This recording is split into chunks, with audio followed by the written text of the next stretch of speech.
আচ্ছা, আপনারা কেউ কি বলতে পারেন যে বাংলাদেশ ক্রিকেটের কখনো উন্নত হবে? আমার মনে হয় না বাংলাদেশ ক্রিকেটের কখনো উন্নত হবে। কারণ বাংলাদেশ ক্রিকেটে যেই পরিমাণে রদবদল হচ্ছে, আজকে সভাপতি একজন, কালকে আরেকজন, আজকে সেক্রেটারি একজন, কালকে আরেকজন।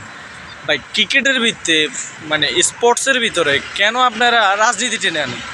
রাজনীতি এমন একটা পর্যায়ে চলে গেছে যে কথার লগে চেঞ্জ, যে যে দল ক্ষমতাশীল ব্যক্তি থাকবে সেই দলের লোকে থাকতে হবে এমন কোনো কথা আছে?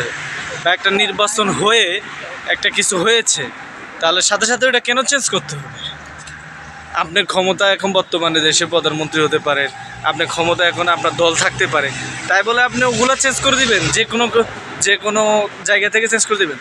যেমন আগে আমলিক ছিলেন, তখন আমলিকের লোক ছিলেন, তারপর অম্বাদ্দরী সরকার আসছেন, শুনেছি তাদেরও লোক ছিলেন, এখন আবার আপনাদের দল আসছে, এখন আবার আপনাদের দলের লোক আসতে হবে এমন কোনো কথা আছে? বা এত চেঞ্জ হলে টিকিটারেরও তো মন মস্তিষ্ক চেঞ্জ হয়ে যায়। এটা নিয়ে কেউ কথা বললো আবার দোষ। ঠিক আছে, দেশের এমন একটা পর্যায়ে চলে গেছে যে বাক স্বাধীনতা কেড়ে নিতে চায়, যে কারো বিরুদ্ধে কিছু বললেই তাকে গ্রেপ্তারি পরোয়ানা করবে, ওই করবে, সেই করবে। যে বাইক ক্রিকেট উন্নত করতে হলে কিভাবে করতে হবে সেই নিয়ে চিন্তা করুন।